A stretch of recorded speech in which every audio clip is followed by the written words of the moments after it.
Kasus tewasnya Brigadir Yosua kini memasuki babak baru.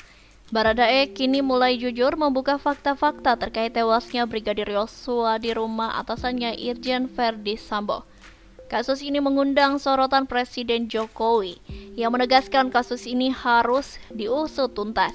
Tetapi bukan hanya itu, sejumlah pihak pun mendorong Presiden Jokowi harus bersikap tegas terhadap kasus yang menyita perhatian publik ini.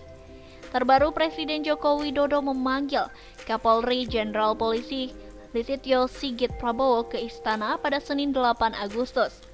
Hal itu dibenarkan oleh Sekretariat Kabinet Pramono Anung.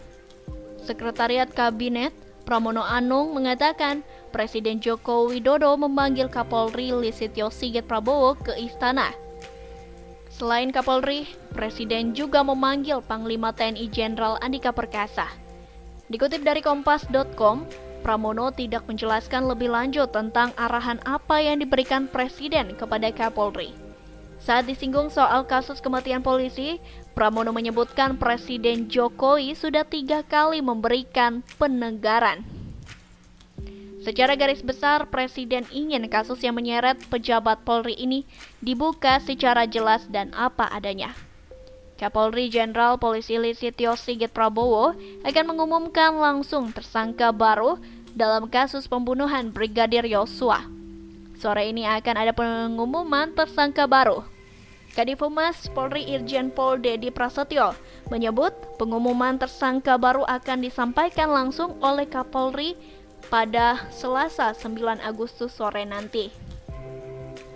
Meski begitu, Dedi Prasetyo belum memastikan waktu pengumuman tersangka baru dalam kasus tersebut. Dimungkinkan pengumuman itu dilakukan di atas pukul 16 waktu Indonesia Barat.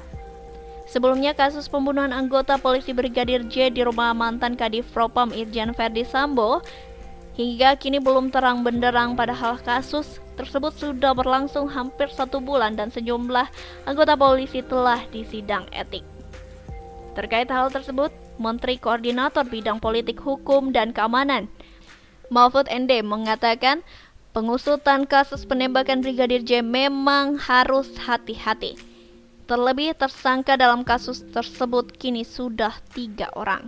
Meskipun demikian, menurut Mahfud, penanganan kasus kematian Brigadir J akan ada kemajuan. Tersangka baru yakni Brigadir RR dijerat pasal 340 KUHP, yakni pembunuhan berencana. Pasal tersebut akan menjangkau peran yang lebih luas. Penanganan perkembangan kasus ini, kata Mahfud, terbilang cepat. Selain sudah ada tersangka, sejumlah pejabat di lingkungan kepolisian yang terkait dengan meninggalnya Brigadir J juga dimutasi.